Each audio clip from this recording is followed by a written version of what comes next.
E é inevitável o luto diante da perda de uma pessoa querida. Tristeza profunda e a ansiedade perturbam por algum tempo até que esses sentimentos sejam atenuados naturalmente. Muitas pessoas conseguem fazer isso naturalmente, outras precisam de ajuda. Cláudia, que é psicóloga, fala deste processo de adaptação do luto. O luto é um processo psicológico de adaptação que a pessoa passa quando ela sofre uma perda. Muitas pessoas pensam que o luto é só com uma morte, mas não. O luto é um processo psicológico de adaptação quando eu perco um trabalho, quando eu sofro um divórcio, quando eu perco um relacionamento de uma amizade de muito tempo, alguma perda impactante.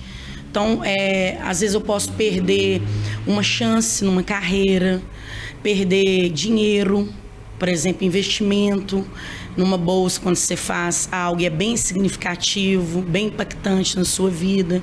Então, o luto não é somente um processo psicológico de adaptação de morte, mas também de qualquer perda significativa na vida de uma pessoa. Ela explica ainda que luto e depressão são coisas distintas. Segundo uma autora, ela fala que o luto tem as fases. Então, nós podemos passar por 5 fases. A primeira fase seria a fase da negação. É quando, por exemplo, o ser humano perde um casamento. Ele pega e pensa assim, não, por que isso pode ter acontecido comigo? Não, isso não podia ter acontecido comigo. Né? Por que comigo que ela faz? Né? Por que Deus permitiu? Ou por que eu fiz para merecer isso?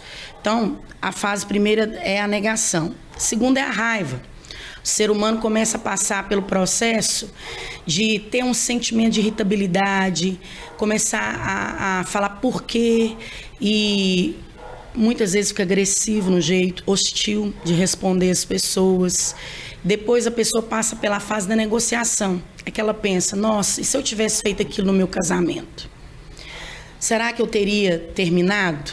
E se eu tivesse melhorado naquele aspecto? Ou exemplo, morte. Se eu tivesse ficado mais tempo com aquela pessoa, tivesse tido mais paciência com aquela pessoa. Então, é uma fase de negociação. E aí agora vem a fase da depressão, que muitas vezes você pode não perceber que é uma depressão em si, porque tem uma diferença entre estado de humor deprimido e o transtorno mental depressão.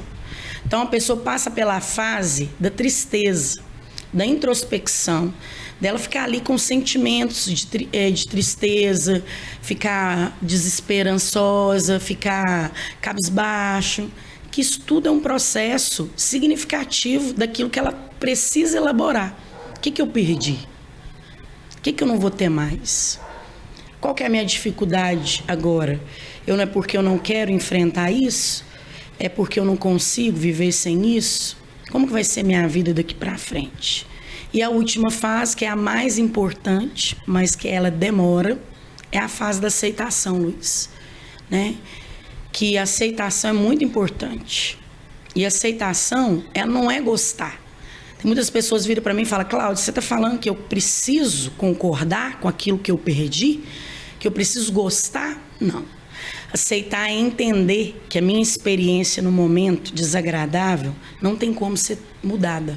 Exemplo, morreu, não tem como voltar atrás. Um casamento que já divorciou, você não tem como voltar atrás naquele momento. Se você recebe também uma notícia de que você perdeu uma grande oportunidade de trabalho, também não tem como voltar atrás. Então, a aceitação é eu encarar a minha realidade.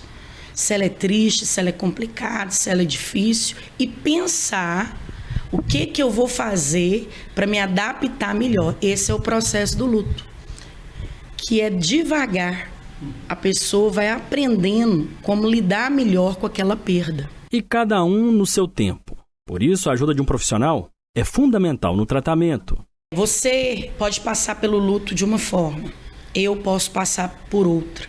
Cada um de nós tem uma maneira de avaliar a vida, de acordo com aquilo que é importante para nós ou não. Então, não necessariamente que nós não vamos passar por essas 5 fases do luto, mas talvez elas não sejam em ordem. Mas cada um requer uma elaboração. Outra coisa também que é importante, Luiz, a gente falar. Eu vejo muitos familiares, pessoas próximas, falando com a pessoa quando ela perde algo significativo. Bora pra frente, vamos ser felizes, né? Tá acontecendo nada não. Essa não é a saída.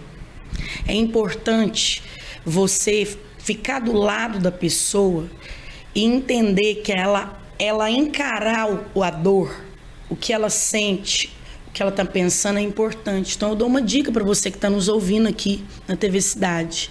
Você que está com alguma dor de ter perdido alguma coisa, encara ela, sinta ela. Tenta pensar o que isso vai proporcionar para você, o que você perdeu. E isso com o tempo vai chegando no lugar, porque o ser humano, se ele sabe que a dor dele tem um tempo para acabar, dá esperança. Então você ficar falando para ele ignorar, vai dar raiva na pessoa. É como se ela não estivesse sendo compreendida, apoiada, entendida, validada. Então, familiares, fique perto. Diga para a pessoa, eu entendo a sua dor. É muito triste, é complicado, mas fica tranquilo, eu estou com você. Isso vai passar. Você vai chegar num tempo que você vai estar melhor. Permita a pessoa. O luto leva a pessoa a ficar isolada por um tempo, introspectiva. Permita a pessoa, deixe ela passar por esse processo, sem você ficar todo momento querendo que a pessoa ignore o que ela está passando. Só apoie, fique do lado.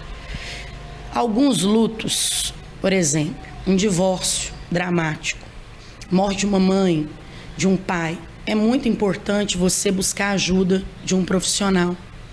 Porque essa perda, ela pode também ser um gatilho para outros problemas emocionais que essa pessoa tem.